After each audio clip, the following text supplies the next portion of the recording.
Yang ketiga melambangkan apa? Anugerah kasih dan kuasa Allah. Bapak Ibu Saudara, Yesus mati kepada kita dan untuk kita. Kita layak tidak menerima kematian pengorbanan Yesus? Karena kita berdosa? Tidak layak. Kalau kita hitung-hitung dosa kita timbang berat. Kalau ibarat dosa itu dijadikan besi, berapa kilogram.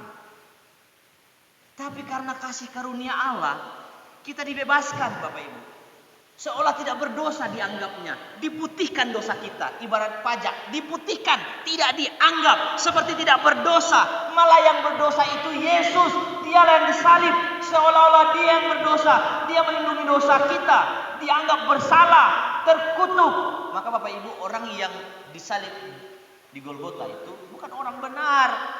Penyamun, perampok, penjahat itu yang ada yang di Golgota. Tapi Yesus di sana, apa masalahnya? Apa kasusnya? Apa kejahatannya? Kok dia bisa tergantung di salib? Apa salahnya? Bapak Ibu pernah renungkan kan? Lalu kita berpikir bahwa diri kita, oh iya karena dosa saya ya. Aduh, itulah luar biasa kasih karunia Tuhan. Jadi Paskah ini menunjukkan kasih karunia Allah dan kuasanya kepada kita. Lalu berikutnya, lambang daripada Paskah itu melambangkan pembebasan dari budak. Jadi Bapak Ibu, kita bukan lagi budak dosa. Amin. Kita ini adalah hamba Tuhan, bukan hamba setan. Kita ini hamba Tuhan, bukan hamba iblis yang memporak-poranda kita, yang menghasut kita untuk menghancurkan orang lain. Kita bukan hamba setan. Kita harus menjadi hamba Tuhan supaya tidak sia-sia Paskah ini. Jadi Bapak Ibu Saudara, Paskah ini adalah bukti bahwa kita sudah bebas dari genggaman iblis. Makanya Bapak Ibu kemarin waktu Pak Lajib serahkan anak Bapak Ibu bersyukur yang serahkan anaknya. Karena dalam dunia ini ada dua pribadi yang ingin merebut hati anak yang masih suci itu. Pertama adalah iblis. Dia berusaha supaya dari kecil dia sudah tanamkan sesuatu yang membuat dia bertumbuh sampai besar dan mencelakainya. Itu pengikutnya. Tapi ada satu pribadi yang ingin merebut hati anak, itulah Allah sendiri. Yang mau supaya anak ini menjadi penyembahnya satu-satunya. Nah sekarang, kalau orang tua menahan-nahan tidak memberikan dan menyerahkan anaknya, lalu kepada siapa kita mau serahkannya? Lalu kalau orang tua menunggu waktu, kapan dan entah bagaimana, kita menunggu sampai kapan? Sampai iblis menguasai hati anak itu baru kita serahkan? Maka jadi kecil kita serahkan dia kepada Tuhan supaya tumbuh kembangnya dalam lindungan Tuhan. Makanya penyerahan anak terjadi.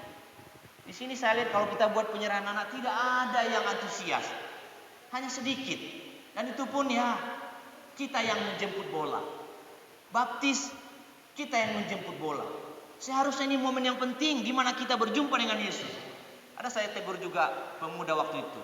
Dia belum mau dibaptis. Katakan saya belum siap Pak. Saya masih berdosa Pak.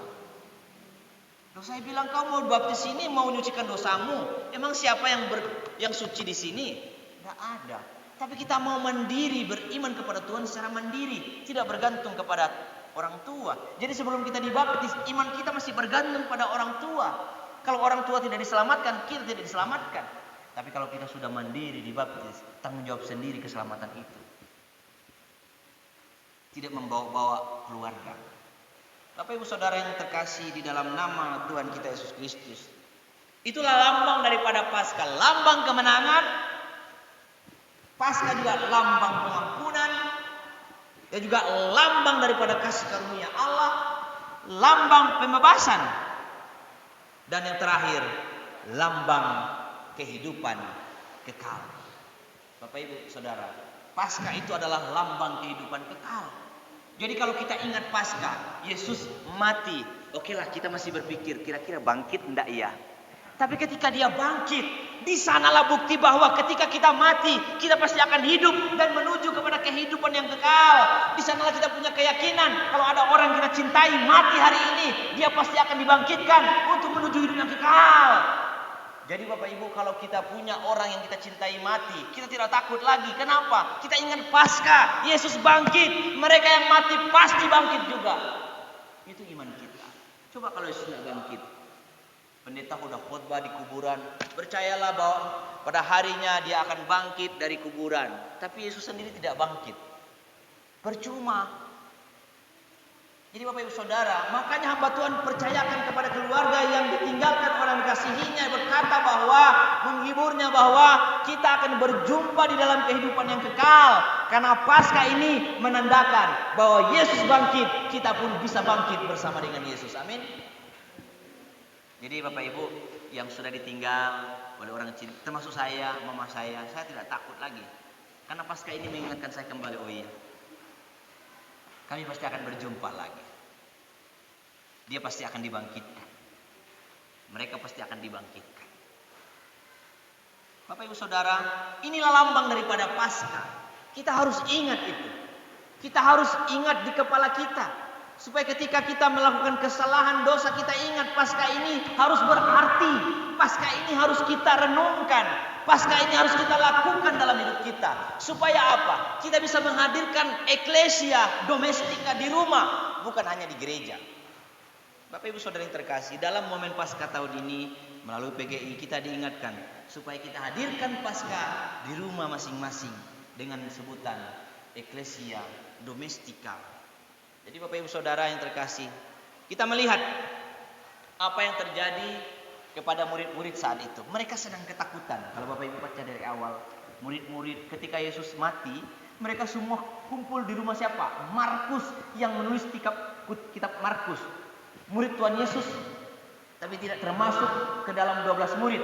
Dia juga murid setelah Yesus mati. Tapi Yesus pernah tinggal di rumah Markus. Jadi Markus ini tempat mereka tinggal sementara sambil menunggu keadaan tenang ketika mereka gurunya dihukum mati disalib. Mereka kumpul semua di rumah Markus. Mereka tutup pintu, semua ada di situ. Pertama perjumpaan bersama Yesus, mereka ada di sana. Ada 10 orang, satunya tidak ada. Thomas tidak ada di rumahnya. Entah di mana Thomas itu. Lalu Yesus datang dengan berkata apa? Shalom Aleichem. Yesus bilang begitu. Lalu mereka takut ketika Yesus berkata Shalom Aleichem. Padahal mereka sedang ketakutan. Pintu tertutup pada saat itu. Dan tiba-tiba Yesus masuk. Lalu mereka melihat Yesus dalam tubuh kemuliaan. Bukan dalam daging, tapi dalam tubuh kemuliaan. Bisa disentuh, bisa dilihat. Itu tubuh kemuliaan. Bisa menembus ruang dan waktu. Lalu dia menampakkan diri kepada mereka. Dan berkata, Shalom Aleichem. Damai sejahtera bagi kamu. Apakah mereka takut? Tidak. Kenapa? Inilah pentingnya dalam keluarga Bapak Ibu. Kalau kita berjumpa dengan Yesus, kita akan mengalami damai sejahtera. Mereka ketakutan, aduh nanti kita dibunuh sama orang Romawi. Aduh kita harus bersembunyi supaya kita jangan dikejar oleh orang Yahudi. Aduh kita gimana ini mau keluar, hati-hati. Ketakutan mereka. Karena guru mereka sudah dibunuh. Pasti mereka akan cari murid-muridnya. Siapa murid-muridnya yang mereka hafal namanya, yang dekat dengan Yesus. Mereka berkumpul, ada 11 murid di situ. Karena satu sudah bunuh diri. Om Yudas. Om Yudas sudah bunuh diri dia. Dengan cara apa? Waktu CCA, ya minum racun, gantung diri. Untung tidak ada yang jawab ya. Waktu saya bilang Yudas mati minum racun. Emangnya jatuh cinta minum racun ya? Terus siapa yang bilang benar? Tidak ada yang bilang benar. Yang bilang salah, tunjuk tangan. Wah cepat dia tunjuk tangan dia, karena dia tahu ini pas gantung diri bukan minum racun. Kalau dia putus cinta mungkin minum racun kali Yudas nih ya.